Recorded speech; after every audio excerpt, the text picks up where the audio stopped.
Welcome to the Indie Opera Podcast.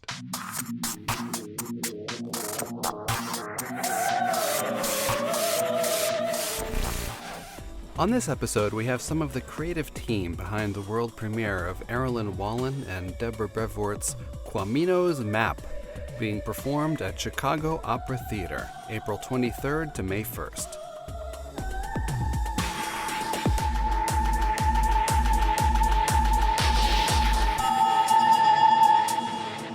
Welcome to the Indie Opera Podcast. This is Peter. This is Walker. This is Ashley Renee. This is Brooke. And Chuck is present with us in the booth, though you don't see him on screen. And with us today are the creative team behind Quamino's Map. We have award-winning playwright and librettist Deborah Brevoort, Jeri Lynne Johnson, orchestra and opera conductor and the founder and artistic director of Black Pearl Chamber Orchestra in Philadelphia and principal of DEI Artist Consulting, and dramaturg Cori Ellison, a founding faculty member of American Lyric Theater's Composer Librettist Development Program, who has served as staff dramaturg for Santa Fe Opera, the Glyndebourne Festival, and New York City Opera. Welcome to the show. Thanks for inviting us. Great to see you all. So we used to start our show talking about things we've seen, and then we stopped doing it because there wasn't much to see. But we're now at the point where culture's happening again. And so let's go around and talk about things we've seen. I know that Ashley, Renee, and Brooke right now are in San Francisco. Los Angeles. LA. Oh my gosh. Close. I know. Close. That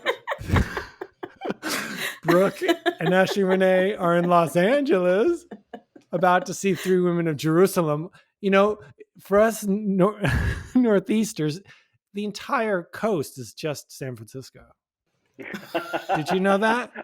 I think that's just for you, Peter. It's It's there's more than San Make Francisco. I statements, Peter. I statements for me. I mean, I grew up in Vermont, and I definitely know the difference between San Francisco and LA, and that they both exist. I was in LA once.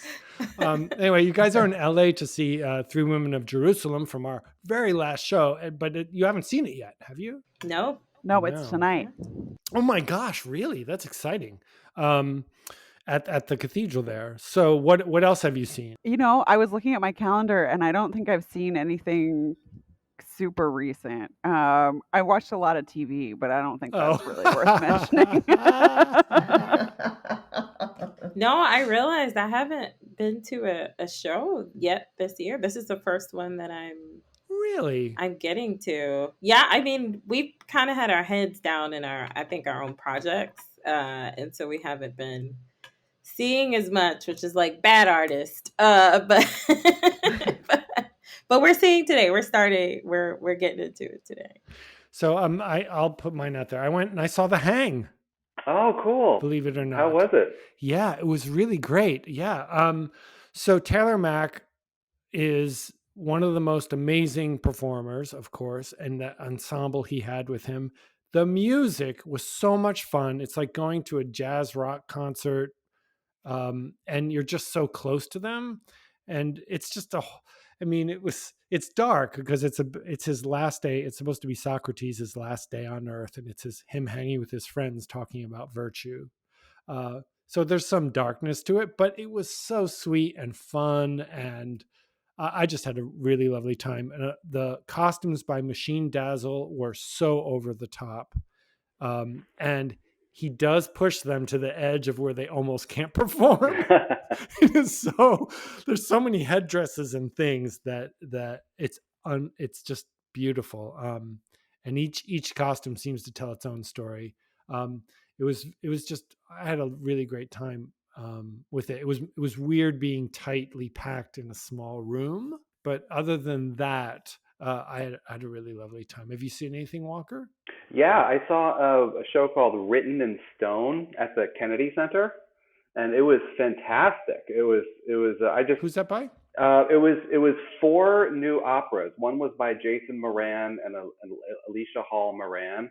One was by Wang Huang Ro. Oh, great! Which was really great, and he's been on the show. We love him.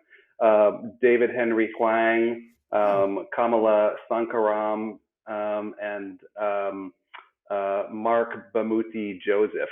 I didn't know that. And it was. And Carlos Diamond. And Carlos Diamond, exactly. Yeah, and did you see it, Jeri? I'm going to go see that tonight. Oh. I'm going tonight. As soon as we finish the podcast, I got to get on the train and head up to DC. It's fantastic. I think the Wang Ro one especially was really, it's basically about different memorials around DC. And the one he picked was the Vietnam Memorial. And it just went deeply into how it was conceived, how it was constructed, and it was really fascinating. And all of them very different. Kamala Sankaram's music was amazing. Just very, very different perspectives and great performances. That's great. Was that the one that was done with puppetry with? No, that's different. That's a Basil Twist. That's going to be in New York, I think. Oh, Basil Twist. Yeah, that's totally different. Yeah. Oh, that sounds something else. incredible. I busy. really want to see that. He was excited about that. Wang Ro is really, really busy. I think Chuck is saw that, so we'll get a full report in another show. So Jeri, have you seen anything? It sounds like you're seeing things. Yeah, I mean, when you're in things, you're seeing things. But it's also nice to just be in the audience and enjoy, other people's works. But, like Walker was saying, the Written in Stone is still going on. So I'm up at the Kennedy Center right now doing another project with Jesse Montgomery and Mo Willems, actually. That's super fun. And so, it's been just a whole busy week, but I'm hoping to get back up there and see the Written in Stone, which I've heard so much about, in addition to Walker's, exciting comments about that. Gosh, what have I seen? Oh, gosh, I feel like Brooke, there's been a lot of TV. Yeah, a lot of TV. I mean, when I can, I think we're all, because of the COVID rescheduling and then plus existing projects this year, I think everybody just feels between, just kind of smashed between all these projects and just kind of breathless going from one thing to another. And it's exciting, but it doesn't leave a whole lot of time for deep reflection. So. And Deborah, are you getting out and seeing things? Yeah, I got boosted and I've been hitting the theaters all fall. I am fully masked. I've seen just everything. Most recently, my husband did the role of Tevye in Fiddler on the Roof, which was done in concert version with the Philadelphia Orchestra, featuring the orchestrations from the movie version of Fiddler. Oh. And that was 2 weeks ago, of course, right after Russia had invaded Ukraine. And I don't know if everyone is aware that Fiddler on the Roof is set in Ukraine, that's right. And all the references are from Ukraine. So it was particularly resonant and very powerful performance.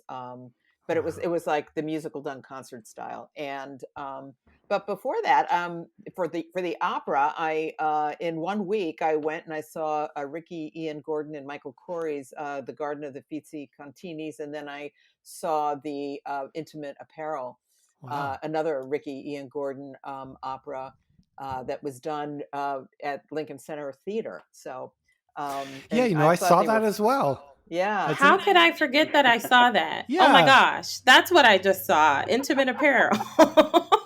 I loved it. I just thought it was fabulous. And even though it was done with piano, it wasn't full orchestra, but I thought it was extremely powerful evening of theater. And of course, The Garden of the Uffizi Continis, which was done down at the Jewish Heritage Museum in Battery Park. With the National Yiddish Theater. It was a collaboration between New York City Opera and the Yiddish Theater. Again, it's a really wonderful piece that was made even more powerful by the fact that it feels sadly very contemporary. Yeah.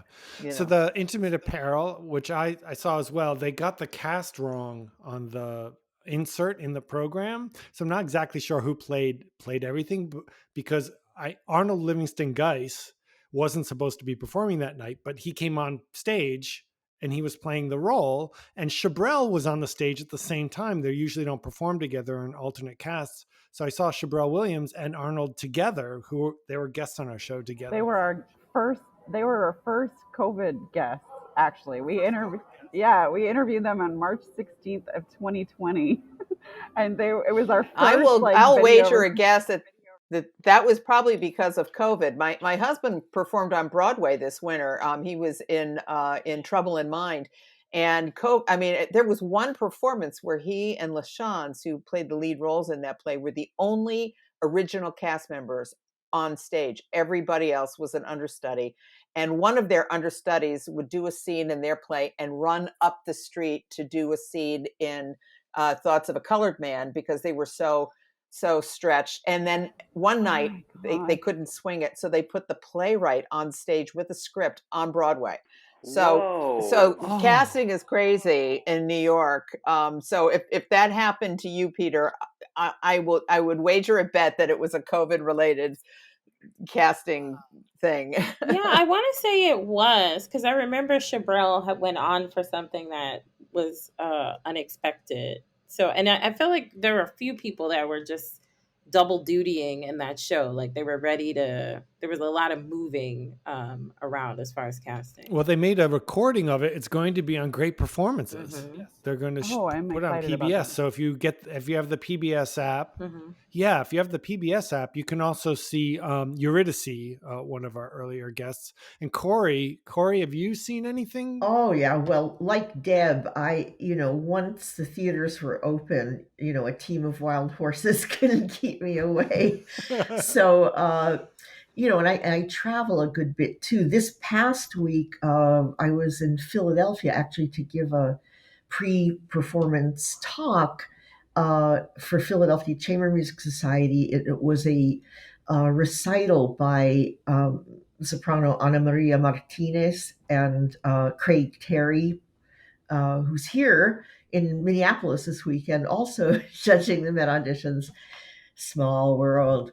But she did an all Spanish recital. The first half was sort of classic art song from Spain, and the second was Latin American, and it was just spectacular. It really, really was. And I recently also have seen Intimate Apparel, which I thought was really first class. It was, just the libretto was really so strong. Of course, it's Lynn Nottage, and it was a great ensemble, great bunch of singing actors, and really well directed. And I also, this past week, I went to Irish Rep and saw a play called Made by God, which was written by one of the student librettists in my Juilliard Opera Lab, Ciara Ní Cuirc, who is Irish, as you might guess. And it was great. It was based on a true story, and she just did a great job. It was, and also a very intimate, tiny theater, which I love. I kind of love these less is more productions in tiny theaters where you feel very close to the performers. And so, yeah, I'm constantly going to stuff. I want to say one more thing about things we've seen, because this is something we all can see. Streaming now, the new West Side Story film. If you haven't had a chance to see it, I always have a soft spot for that. And there's always questions on why make that movie. I think it's an incredible representation of that piece. Yeah. And it just blew me away. I was literally tingling and crying through the entire thing. Yeah. It was great. And there was so much, so much that could have gone wrong, and everybody was kind of thinking, oh, how is this going to be? Do we really need another West Side Story? But it was so good. Everything about it. It's stunning. And the thing that got me, it was so smart. Like the decisions they made were smart, and they moved things around, had different people singing different things. Each little change that they made for the movie just amplified it instead of took away from it, in my humble opinion. Hello. Welcome, Camille. Hi. Yay! Yay. Hey, Hi, Camille. Yay. So wonderful. So now we are now joined by Camille Howard, a New York-based director, deviser, writer, and filmmaker. She is an assistant stage director at the Metropolitan Opera and artistic director of the Lucille Lortel Theater's NYC Public High School Playwriting Fellowship and a co-founder of the Black Classical Music Archive. Welcome, Camille. So Camille, you're directing the piece. We haven't actually jumped into the piece yet. We're doing our sort of fun intro part where we talk about what we've seen, and we were just gushing heavily over West Side Story.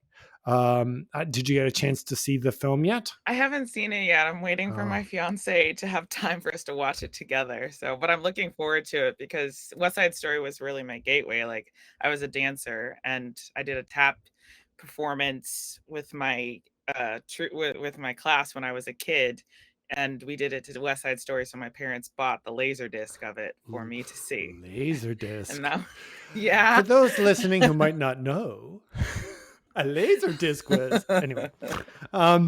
So it's a really lovely. And what really struck me was the great new choreography was so wonderful, and the music department chose a selection from the various sources that included a lot of the original Broadway stuff that wasn't in the film, and it just blew me away. Just wasn't Janine Tesori involved in the music direction? Yes, she was. She's very, very involved, especially in casting. What smart casting! Oh my God, yeah.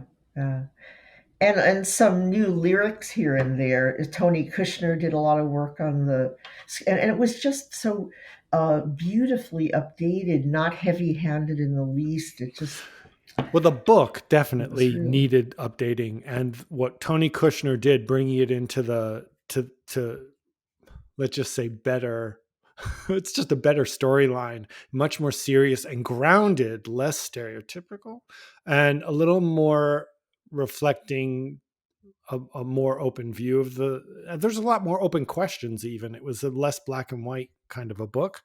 And actually the lyrics they changed were the I want to be in America they totally took that to wonderful. Now I don't want to go out, there's a lot to say about West Side Story, and I don't want us to get lost on the West Side Story hole. That's a whole podcast episode of its own. Definitely. Someone I know is on the music staff there. Maybe we'll have him on and we'll pick it apart. Anyway, so let's talk about Quamino's map, because this is such an interesting piece.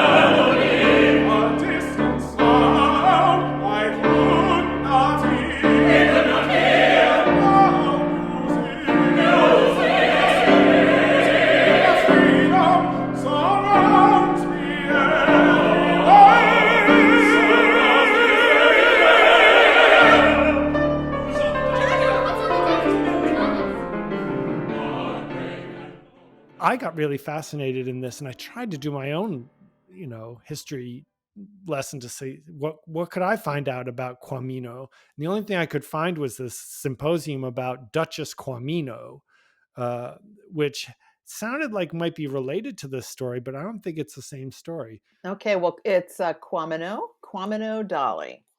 And so Quamino Dolly is actually inspired by a real person. And the opera is based on a little-known corner of history, or actually two little-known corners of history. The first is that the opera tells the story of the formerly enslaved folks in the United States who, in order to fight for their freedom, or in order to win their freedom, fought for the British against the American colonists during the Revolutionary War. This is a piece of history that is very well known in England, simply because after the Revolutionary War, those enslaved folks were taken by the British and brought over to London and sent to other British colonies. But in the American history books, there's very little. Quamino Dali was actually an older Black man in the Carolinas who worked as a spy for the British because he knew the secret ways through the swamps of Carolina. And he would lead the British through the swamps and knew how they could hide there away from the colonists and how they could travel through back to their camps. And so he was he's a real person. And that's basically all we know about him. He's mentioned in one of the few books that have been published. And so this idea of someone knowing the secret ways through the swamps and using that to win his freedom was very compelling to me. So he became a character. So that's where Quamino comes from. Oh, well, first I just wanted to mention that Chuck just reminded me that Camille and Jeri Lynne have both received Opera America grants for female directors and conductors. Yes. So that's really exciting. So lucky us having you here. Congratulations. So I just was curious. So the Black, there were former slaves who fought for the British, and you said that they did not win their freedom after the war, or they did? They did. They did win their freedom. Yes. Now, the first book about this was published in the United States. There's a lot more published over in England because the British are obviously more familiar with this chapter of history. Right now, they know for sure that 20,000 slaves fought for the British. But that's based on very scant records. And there is a historian who's basically going from historical society to historical society, from Maine to Georgia, and going through the registers. And historians are beginning to think that there were as many as 100,000 slaves who fought for the British. And when the war was lost, obviously, they all went to Lower Manhattan, and many were dispatched to Nova Scotia, where to this day there is an African-American community of descendants of these folks. Others were sent to places in the Caribbean. Some went to Sierra Leone, and a group went to London. So somewhere between 20,000 to 100,000. Thomas Jefferson maintains in his diary that there were 35,000 alone from the state of Virginia. So it's a new piece of history, or actually it's an old piece of history, but it's new to us because it's a chapter that has been sort of swept under the rug. And so there's a lot of scholarship happening about this right now. And we were very lucky on this project because there was a novel that was written called Incomparable World, written by Steve Martin, who was a friend of Errollyn's. And if Errollyn was here, she would be able to share this. So I'll have to sort of speak for her. But Steve Martin is one of the leading historians in England about Black British life. And so we had him, he was our advisor on this project, which was really great because there's not a lot of stuff in the historical record, but what is there, he knows. And he was able to get that to us. And so just briefly, and then I'll let others talk. So the opera follows a group of these folks who land in London after winning their freedom and after the Brits lost the Revolutionary War, and they meet members of the Black British gentry, another little known group in England during this time period. This takes place in 1780. There was an established gentry of Black folks in London. And so it's about these two little known worlds sort of coming together and and that's the focus of the opera. I think that actually both of those things, the idea of the enslaved blacks that fought in the Revolutionary War and the black gentry in 18th century England, will come very much as a surprise to most audiences. And that's actually one of the things that dramaturgically we kept really trying to keep in mind, that we have to make things really clear for audiences, that we can't assume that anyone's going to know that. So we really had to be mindful of making that clear for audiences. I was curious about like what kinds of conversations you all have had to have sort of as a creative team, or even to foster among the artists, because it does sort of reshape, it sort of justifies a little bit of that that conflict that the African American community has with like the 4th of July. It's like, is the celebration of American freedom sort of an acknowledgement of, especially with stories like this within history, it's like, does America's freedom mean the delayed freedom of, you know, Black Americans or African Americans? And, you know, it's all about, you know, like, it's all hypothetical, but would we have had freedom had America not gained its freedom? And it's interesting. And I'm just wondering, like, how the conversations have been sort of shaped around presenting this story, and if there's any, you know, other conversations that are coming out of this. Well, I mean, I can jump in, and Cori, please add your 2 cents. I mean, the first thing was the exposition just technically became very difficult, because we realized that this sort of the existence of these two groups of people flies in the face of what everybody knows. So we had to be really, the exposition had to be super clear. And so there was a lot of conversations about that. Because the opera is set in 1780, we didn't get into those larger contemporary issues that you're talking about. Although obviously, you know, they're part of the conversation. Our focus was really on how to tell this story in that time period, with enough background and context so that the audience would make sense of it. There was another thing too, that you know, whenever you're working with historical information or historical subjects, you know, history usually does not meet the needs of the dramatist. You bump up against those moments where what really happened versus what you have to make happen, you know, needs to happen. So, and that was particularly difficult, but like in every case, I would always do a check-in with Steve Martin, our historian, and would make the details of the story hew pretty accurately to what is known about what actually happened, because I recognize that this is going to be everyone's, or many people's, first encounter with this chapter of history. So just to give you just one example, we had one of our characters in the original draft was a returning Black Army officer. Well, there were no Black Army officers. However, there were Black naval officers.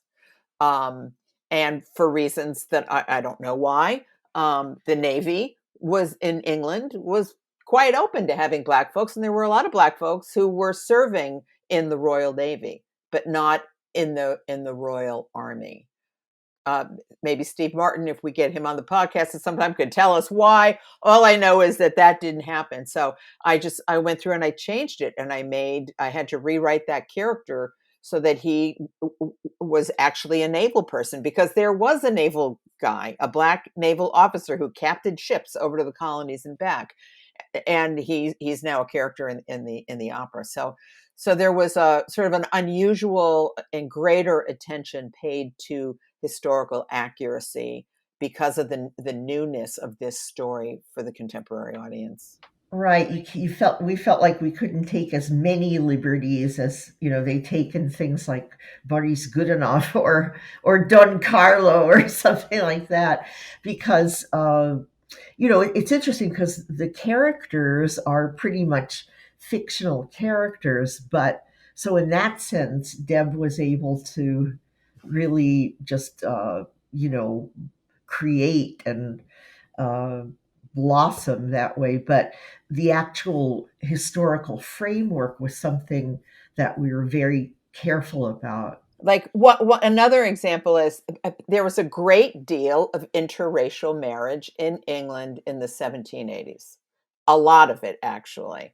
And so I originally had that in the opera, and it just became too confusing and started raising issues that were sort of like taking the story off in the wrong direction.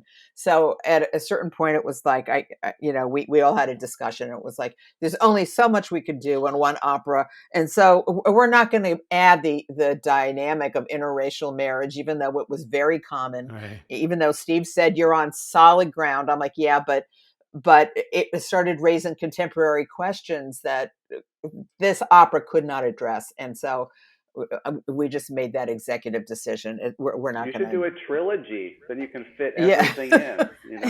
Yeah. Yeah. Could happen. So I'm going to ask a question that may be stupid or sensitive. So the use of language. I know that when African Americans were represented, especially in culture, the use of accents and pidgins and things like that in texts can be very problematic today. So how are we dealing with that aspect of the presentation? We did not use dialect, but actually after Errollyn and I did a very helpful conversation with Camille, we did incorporate a lot more African words. Most of the enslaved peoples came from Nigeria and the Congo. And in fact, some of the characters who are inspired by real people in our opera came from that region. So we used in places we used Yoruban words, but we also or Igbo, but it was always with a translation, but we did not do dialect. That was. Plus, in opera singing, I mean, that just gets really right. I don't know. We didn't do that. To make it clear that the characters weren't born in enslavement, I thought it was important that they still held on to elements of their cultural identity from their mother countries. So like I think when in the first scene when they're welcoming when we're welcoming the ship with the last ship to arrive with the last group of formerly enslaved individuals arriving, that's one moment in particular, right, Deborah, where text has been added to welcome them. So like that, I'm looking forward to working with our choreographer to add the layer of movement, like in a culturally specific movement that would be a sign of welcome for the group coming to England. So to tether that here specifically. Yeah, and also Errollyn, pointed out the obvious, which is there's this thing called music, and there's a musical language, and so we don't necessarily have to do dialect in the spoken language, but that she was going to infuse the score with those elements so that there was that sense of identity. That's fascinating. I really would love to know a little bit more about the music. And Jeri, you're going to be our representation of music on Earth. So no pressure. No pressure. I would love to know. So when the music itself, are they incorporating folk songs? Give us a little bit of an idea about the sound world of this piece. So I think the sound world of this piece is a combination of historical reference and a lot of Errollyn's own creativity and ability to just write a really kind of notable melody for singing.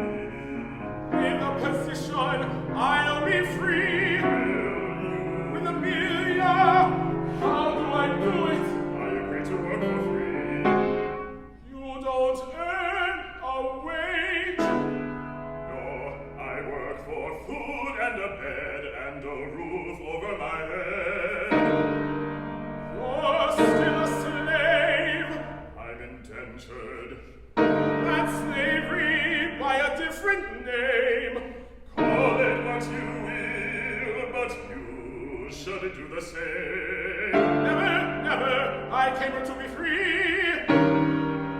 So did I. You're not free, you have a master. You do too, his name is hunger. Everyone is bound to something true, but the secret is making sure you get bound to the right thing.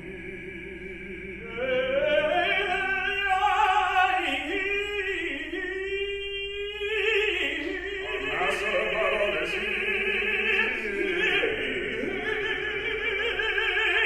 Kaboom, massa. Stolen boy, stolen boy. That's right, that's right. Talking in the night, talking in the night. That's right. There are some instances in which, in particular, there's a scene at the church where Juba, who is the main character, is going to memorialize his new freedom by creating his own name. He now can go by his own name rather than his slave name. And so in the ceremony at the cathedral, or I should say at the church, where he is kind of getting being baptized and getting his new name, I know that Errollyn has chosen, I believe, an actual kind of hymn, probably from the early Episcopal Church, to represent that particular moment. And then I think throughout this, I think Errollyn has chosen a sound world that's very evocative of the characters and the kind of evoking the physical location and historic kind of feeling of these various locations, one of which in particular would be, Deborah, help me out. I don't want to say like the red light district, so to speak, but I mean kind of just the streets of London. There's, the flesh markets, if you will, people peddling. And so it has this very kind of circusy, topsy-turvy, carnival kind of, freak show feel to it, where you just have all these different characters and all these kind of odd sensibilities kind of colliding together in this one place. And then, she is working very hard to create these sound worlds for these different characters to represent, their kind of social strata as well. So that's one world that she represents. And then in the more genteel worlds of the Blacks in London who have some higher social position, she's using different musical elements to represent their life and their values that way. So the music is very much tied to the geography of the various scenes in which the action is taking place. It is so exciting and colorful, and includes, like, she can somehow manage to like bring all of these wildly different ideas together in one piece. I was listening to some of her stuff this morning, and I just found it so exciting.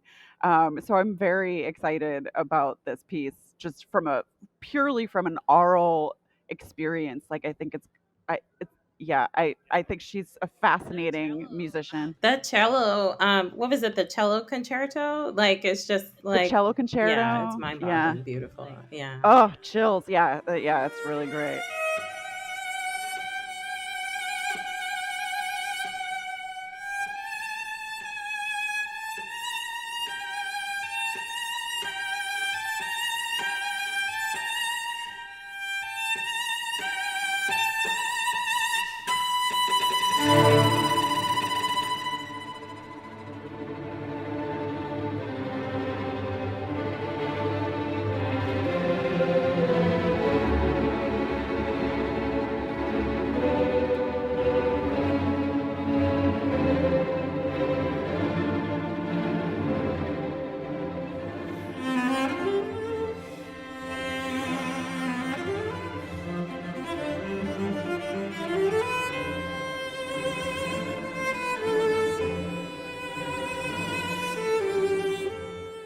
So she's written things for the Paralympic Games in 2012. There, it was broadcast. You can actually find that on YouTube. There's a thing called Spirit in Motion, the athletes theme. The beautiful, and I wanted to hear how she wrote for voice. It's really beautiful. But she wrote an orchestral piece based on Amazing Grace called Mighty River that it took my breath away, and I just loved it.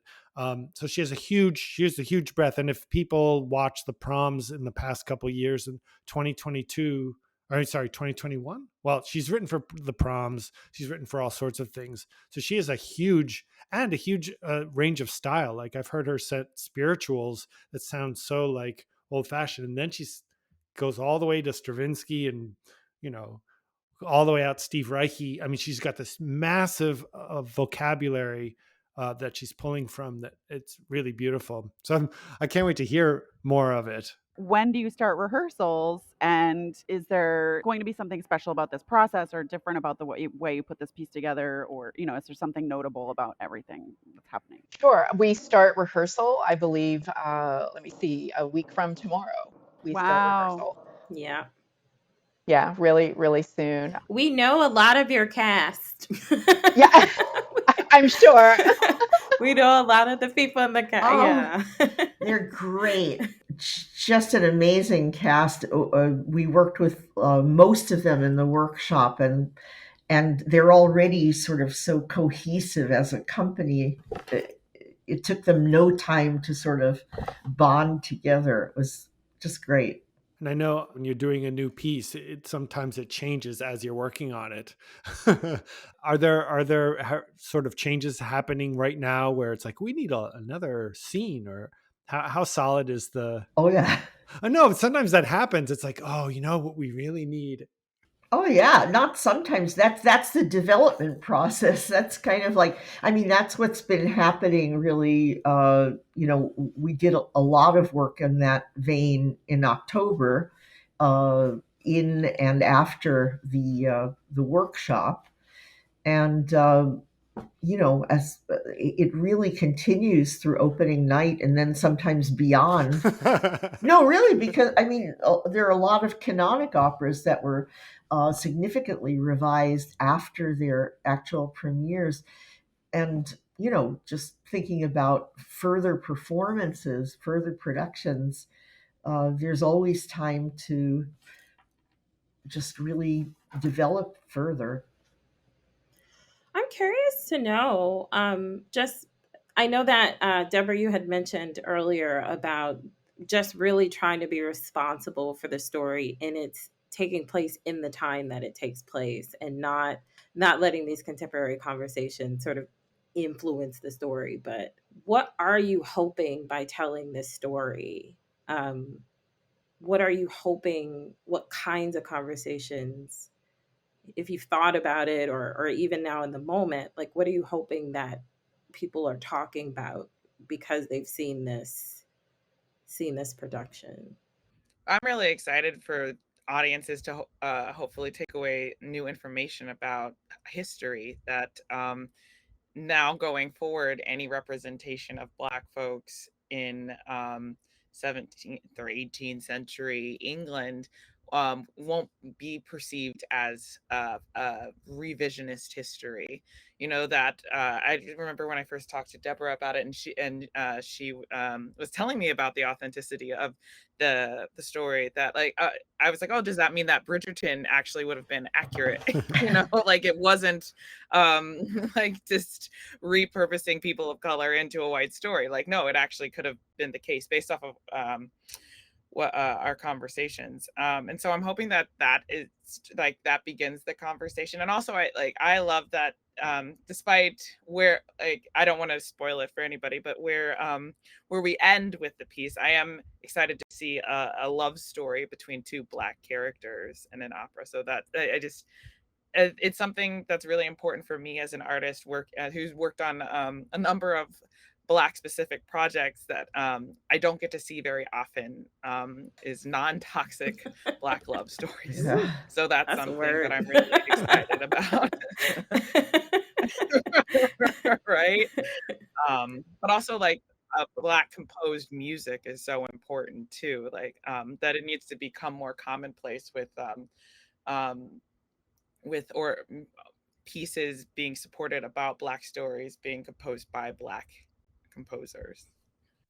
I just want to make it clear, because we didn't say at the beginning of the show, that this is being performed at the Chicago Opera Theater April 23rd, 29th, and May 1st, just so that you can have an idea about the time when this is about to happen. So we're in the early phases of things. Jeri Lynne, have you been coaching with singers via Zoom, or have you been in person with anyone? Thank God, no. I did that. I did that in the very earliest days of the pandemic. I got a call from the Santa Fe Opera, like literally in September of actually August of 2020, asking me to work on a premiere that would be on a barge in Red Hook for health and safety concerns in September, and we did everything via Zoom. It was truly horrific, and then the only time we could get together was like just at the dress rehearsal on the barge just before the performance. So, I mean, thank goodness, I think those days are probably behind us. Again, that workshop, we did an incredible amount of work in the space of that 1 week. I mean, not just getting the musicians, I think, familiar with the material, and to Cori's point, for them to be bonding with each other. I think we were really able to provide the singers with enough of a basis for them to be able to do a lot of individual work and reflection on their roles, so that when we, and I think it's going to be really nice to have this amount of time to work on this piece. I mean, like literally, one of the other cast members and I are flying pretty much at curtain of this final performance of Quamino down to Miami to do Florida Grand Opera Agrippina, and we've got like 3 weeks for Agrippina. So it's like, so like to have like 5 weeks, to do this, it feels very luxurious to me, honestly. Have the actors, now that they have their parts, are you getting historical questions? I think that a lot of historical questions came up in the course of the workshop the first time many of us were working together. And I'm sure more will come up. These two main pillars of the story that we're telling are so unfamiliar to most people that, there was a lot of questions about Black gentry in 18th century England, and a lot of questions about the enslaved American, African American Blacks that fought on the side of the British and then came to London. And just a lot of historical detail and a lot of character detail, like what is the motivation here, particularly with the main character, Juba, who makes some momentous decisions, and not all of them wise. What are the largest challenges for you staging this thing? Are there... Well, I mean, apart from the lesbian wrestling, I think that I think like that. Wait a second, what? The lesbian wrestlers will have to figure out how that looks. But, that was like a little known part of the historical part that we wanted to make sure that people really knew about. True. So. Okay. But we go to a lot of different locations and throughout the piece, and we bounce quickly between the like different locations without much like music in between. So for me, the fun, I'm going to choose fun challenge that for me and the choreographer will be to build these beautiful. I've been saying balletic, but I don't want the singers to hear this and think that they have to dance ballet. But like just very fluid transitions, like crossfades from location to location. Because it's not going to be like your traditional rep pieces where like you're in one location for the entire act and then the curtain drops and then they change the whole set for the next act. We go to, I think it might be like more than 5 locations throughout the whole piece. And so we have to change very quickly from one to the other. Because we go really from one singing, like one scene will end with singing, and then the next scene will begin pretty right away with singing. So yeah, we'll have to be stealthy and beautiful in going from place to place. And and the changes are very extreme because we have the flesh markets, which are very well documented in all the lesbian wrestlers and everything. That's all straight out of the history book. I didn't make that up. And then we have the world of the gentry, and it's about the collision of those two worlds. So we're on the streets with the lesbian wrestlers in one moment, and then in the court with the black gentry the next minute. And the church as well. And the church is in there. That's right. Yeah. So we're probably gonna have to get creative with quick changes too. Yeah, that sounds very challenging. I'm intrigued. I can't wait. Yeah. I'll be there to see this. So I can't wait to see this. Nice. This production. So what kind of source material did you have to go searching for, Cori? Like, where do you go to find out information like this? Well, normally this is the dramaturg's bailiwick, but in this particular case, as Deb was pointing out, we had access to this, tremendous scholar, Steve Martin. And so, my function in this has been more sort of, dealing with structure and, much less. I really wasn't involved in research on this. And to the issue of historical sources, there's a limited body of research, but there is a body of research, and it's available in London. And these books are outrageously expensive. I mean, one was $120, and fortunately, Steve Martin, our historian, knew who they were. So we got the list from him, and COT added it to the budget and had all that material shipped to me from England. And I basically devoured everything that was written on the subject I have read. And when I had a question about something, it was back to Steve, and Steve would give me the information. So there's a group of books. The Streets of London, which is a part of the flesh market, what they call the flesh markets, where those are very well documented, and he also gave me great resources on that. So when did this project, like the very origins of this project, where did it start, and when did everybody get involved along the way? Errollyn wanted me to say that she had first read the book, Steve Martin's book, in 2000, and it's like, and the story had been living with her for years before the opera was developed. The book is, sorry? Oh, The Incomparable World, or Incomparable, however you want to say it, The Incomparable World. And that she, like, while it's a very loose adaptation of this book, like the all of the locations that the book goes to, that we go to in the opera are pulled from the book, and like we start in Greenwich, where where Errollyn lives. I think it would be great to have a pre-show talk or like do post-show talks. Having dramaturgical information available on the website would be great. And of course, we'll have like notes from different artists on the creative team in the program, I hope. But like, we can't rely on that, like that people are going to read the program note and get it. I would really hope that I think that's what sort of resonated with me about hearing about this history is it's kind of charged. Yeah.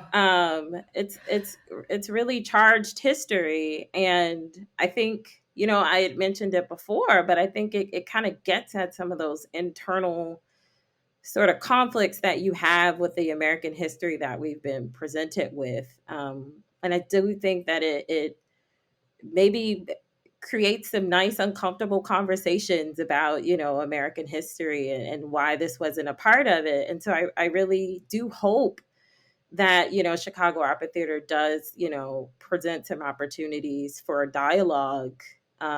Even after, it would be great for this is one of those after the opera kind of conversations to have. Exactly what I was going to say is I think one of the best things we could do is talkbacks.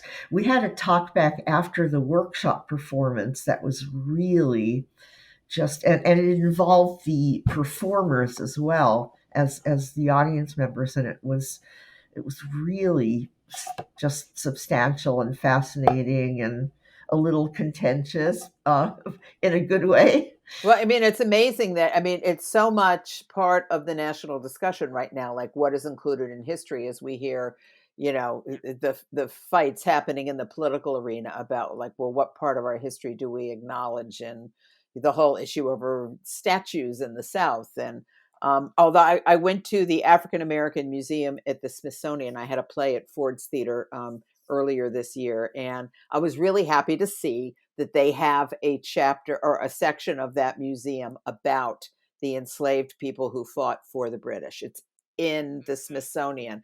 It's not a big exhibit, but there is a small exhibit there. So it's beginning to get into the history books.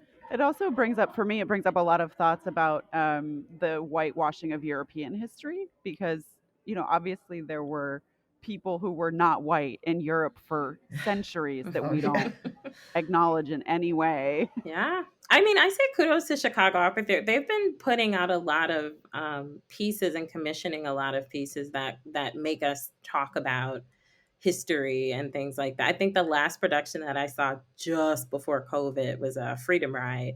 Terrific piece. Yeah. I was just gonna say, like, I didn't get a full answer to my question about the genesis of, or like what the origins of the piece was, because Camille, Errollyn had the idea for the work back in 2000, but then when did everybody else get involved with this? Errollyn and I were basically teamed by Lydia and told to come up with an idea. And so Errollyn, we had lots of ideas, as you always do. And then she gave me this book because, as Camille reported, she had read this book and had become friends with Steve Martin, who is the author of the novel and also the historian. And she gave it to me. Now, my feeling was that this was, I thought the novel is not an opera. And in fact, we did not do an adaptation of the novel. But what the novel showed was the existence of these two subcultures. News to me, right? And so we then began a discussion about, well, we're not going to adapt the novel, but we're going to write our own story that is inspired by the novel, that tells the story of the intersection of these two groups of people. And so what we take from the novel is that historical encounter, those two groups of people, and the location which of the novel, which is the parlors of the gentry, as well as the street life of the formerly enslaved. So what I haven't said before now, which I probably should have mentioned earlier, is that the British weren't entirely honorable in the deal they made with the formerly enslaved. I mean, they were honorable in the sense that they got them out of the United States, but they had promised them pensions and all sorts of things, and of course reneged on the pensions. So these folks, we're just following the London crew. There were folks all over the world, but the London group was basically dumped on the docks and said, "Bye, you're on your own." And so they hit the streets because with nothing, and became beggars. We're living on charity. And then this intersected with a time in England when the British created laws that prohibited hiring Black folks and prohibited training Black folks. So the folks that landed in London had a really rough time of it, and were basically thrown onto the streets without the ability to get jobs, without the ability to get training, and without any pension. Very reminding of the Civil War. Totally. It's the same story. Yeah. Sound familiar? Yeah, it's like as I was talking with one of the cast members, Tyrone Chambers is going to be in there with you all, and we were just talking about, man, it's like we got duped twice, like duped on both sides in this war, And then we were mistakenly kept saying civil and revolutionary because it was like, it felt like the same story almost. So what is the arc of the story covers? Is it all set in England, or does it start in the US? It starts in England. It starts on the day that the last ship carrying the last group of formerly enslaved folks arrives in London. That ship is captained by a Black British naval officer. So we start on the docks as the ship is pulling in and the arrival in London. And then it follows the story of Juba Freeman, whose slave name in the U.S. was Black Billy. And he arrives and immediately takes the new name, Juba Freeman, which was a very common thing that enslaved people did. The minute they became free, they took the name Freeman. There's a lot of Freemans. And then they usually took first names that were African and put it on Freeman or Freedman. A lot of folks ran straight to the church because there was a perception at the time that if you got christened, being christened was very important in English society. So the word got out, as soon as you get here, get a new name and get christened in the church. That will give you a level of legitimacy.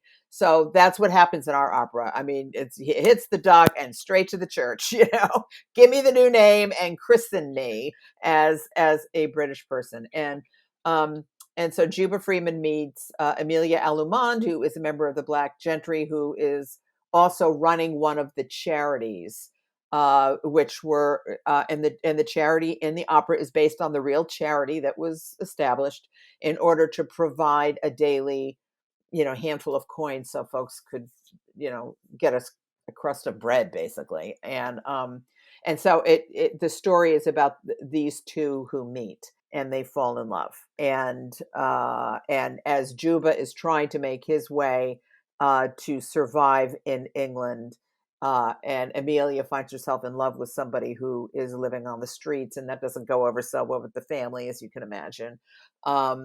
It follows their love affair, his attempt to establish freedom.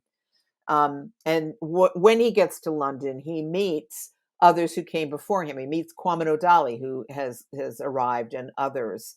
And so it follows his attempt. He was a really great fiddle player, but he, hawked everything to get on that ship to get over to England. And he's trying to establish himself and thinks that Amelia is one of the ways that he can do that. And so it follows that relationship and that journey. So how did you balance the historical truth with your license to create an interesting story? Did you feel free to wander as far as you wanted and sort of kept the facts sort of realistic, or did you feel a little hamstrung by actual history? No, I mean, I don't know if any formerly enslaved folks, fell in love with members of the Black Gentry. I have no idea. That's invented. It is an element in Steve's novel. There was a great deal of intermarriage also. Things, the important thing was being christened, and the important thing was class. According to Steve and some sources that I read, that race was less important in England. The first thing was, are you christened? And the second is, what's your social status? And if you had a social status that it was okay. They didn't mind if Black folks married white folks as long as they were the same social class. Like class was like the strongest determinant.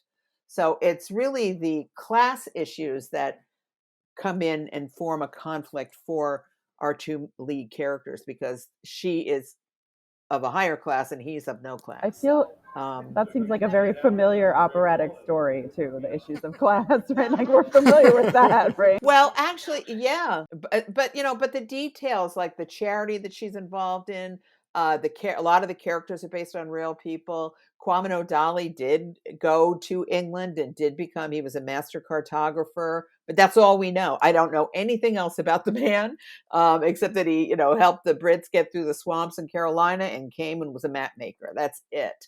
So all of those facts are true, and then the rest is invented. It had to be. And Quamino kind of becomes the mentor of Juba. They knew each other in America, and he's an older guy, and he sort of becomes his mentor, I would say. Wouldn't you, Deb? Yeah, and he helps lead Juba to, he gives him a different kind of map, not a literal map, but a sort of spiritual map to surviving his current predicament. So let's talk a little bit about the future and what other projects you also might be working on, so we can also get some attention for those. Really lovely to share this really exciting work. I have and continue to enjoy working with, oh my gosh, with Cori, with Deb. So looking forward to meeting you in person, Camille, and continuing this exciting collaboration. Deborah, other projects coming up? Yeah, I have 3 projects. One is I wrote an opera called The Knock with Alexandra Vrebeloff that Glimmerglass commissioned and turned into a live action film, which is not like a streaming of a production. It's a full live action movie. It's just beautiful. It's available on the Glimmerglass website and on YouTube. Helio Arts is also putting it on their website. And that was co-commissioned by Cincinnati Opera. So originally it was to have a stage premiere at Glimmerglass, but then, COVID.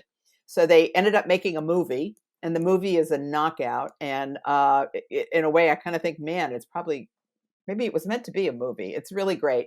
But Cincinnati is going to bring it and put it on stage. So again, we were supposed to be happening this summer. COVID got in the way, so now it's going to be next summer. So that's coming up. I wrote a play called My Lord, What a Night that had a really successful run at Ford's Theater in DC, and it's been optioned for the West End and Broadway, and the contract was signed yesterday. So I'm now involved in casting for that. And then I wrote a play called The Drolls, which is about the drolls in the Puritan England, including Blackamoor performers that I wrote for Florida Studio Theater. And my workshop this winter got canceled again because of COVID. COVID has screwed everything up, but this summer we're heading to Florida to develop it. And I wrote a role for my husband, who is the actor Chuck Cooper, and he's going to play the lead character. So we're going down to Florida to workshop that and hopefully get that going on the stage as soon as the theaters are fully open. So those are my 3 projects going forward. Congratulations. Great. And Camille? So right now I'm in rehearsal for a concert for a new musical about Oscar Michaud called the Oscar Michaud Suite. Oh, wow. Right now. So I'm in rehearsal for that. It's all original music. Where's that being done? It's being done by Prospect Theater Company at 59 East 59. So that's happening next weekend, the 26th and the 27th. We have 3 performances. I'm in casting now for a new play called Broken Code Bird Switching by Tara Wilson Noth. That's going up at the Berkshire Theater group in Massachusetts, in Stockbridge, Massachusetts, in June. Performances begin June 23rd, so we're in casting for that. I'm directing American Apollo and at Des Moines Opera by Damien Geeter, who's our Quamino. And so that's happening in July. And then in August, I go to Glimmerglass to, I did the Passion of Mary Cardwell Dawson at Glimmerglass over the summer outside, starring Denise Graves, and now we're going to do it inside. And so there will be able to there's going to be new music added. It's a play about the National Negro Opera Company. So that's coming up. And then I'm doing a new musical. I'm directing a new theater for a young audiences musical based on an Alan Cumming children's book. In September. That'll open in October. Wow, you are super busy. That's amazing. Wow. Congratulations. Thank you. And Cori? Well, I'm always juggling a bunch of different operas in development, which makes me very happy. And at the moment, some of the things that I'm working on as a wonderful piece called The Pigeon Keeper by composer David Hanlon and librettist Stephanie Fleischman, with whom I often work also. And that's part of Santa Fe Opera's Opera for All Voices initiative. And we're going to have an orchestral workshop in San Francisco at the end of the summer. Also working on a really wonderful piece called The House on Mango Street, which is based on the book by the same name by Sandra Cisneros. And she's the librettist. And it's just been amazing to work with her and get to know with her. The composer for that is Derek Bermel. And working with Justine Chen and Stephanie Fleischman again on a fascinating piece called Seven Sisters, which is about Justine's Taiwanese family, her mother and her 6 sisters. And it's really, just got hired to work on an opera for Icelandic opera of all places. Oh, wow. Yeah. Cool. And it's based on an Icelandic historical story. So I'm looking forward to delving into that. And Royce Vavrick is the librettist for that. So that's how I became involved. And and I should also mention an opera called Touch, which has been commissioned by Opera Birmingham, an opera about Helen Keller and Carla's right. And that I'm loving working with Carla, and Mariana Mott-Neuwirth is the librettist. And also for Arizona Opera, a wonderful new version of the famous story of Frankenstein. With the composer and both composer and librettist is Greg Kaler, who is super talented and just a love to work with. So trying to keep all those balls in the air and loving it. So we had Carla Lucero as our guest last month, and she mentioned it with what she's working with Marianne Mott-Neuwirth. Excited to see what becomes of that project. Ashley or Brooke, do you have anything you're about to we're gonna embark see upon? We're gonna see Three Women of Jerusalem. That's true. You're about to see The 3 Women of Jerusalem tonight. I'm super excited about which I'm very excited to see, because I didn't see it when it was off Broadway. A Strange Loop by Michael Jackson. R. Jackson. One of our students at NYU. I don't know Michael about Jackson. This. You don't know about this? It won the Pulitzer. Pulitzer, yeah. So it's a really cool piece. I'm super excited to see it, and I haven't seen it yet. I've listened to the soundtrack a bunch, so that I'm excited about, and I'm also excited about Elektra at the Met later this season. Those are 2 things that are like in my brain at the moment. Yeah, I'm excited to see Elektra too. I think like project wise, I don't know. I've been like my head in the clouds because I've been working on this very strange thing that I'm doing with I've been commissioned by In Series Opera, which is a company out of DC to do. They're amazing. Yeah, so I'm doing a virtual recital for them, but it's not a virtual recital. It's more of a visual album. And it's playing with some of my original like R&B pop music, along with some classical, some lieder, as well as some fusion classical R&B music that I've been working with some really cool producers on. It's all being recorded in studio, so we're kind of treating it like you would record R&B music, and I'm working with a really great friend of mine who's doing vocal production on it.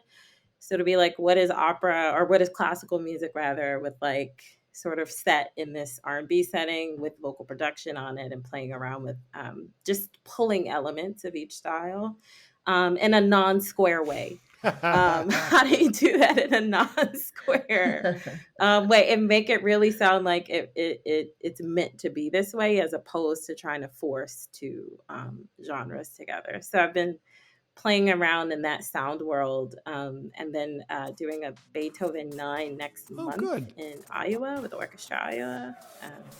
Well, this has been great. Thank you, Deborah, Cori, Camille, Ashley, Renee, Brooke, Thank you. and our guests who have left. Thank you so much for having me.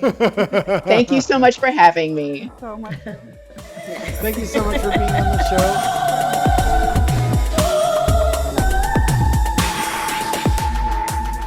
We hope you enjoyed our show.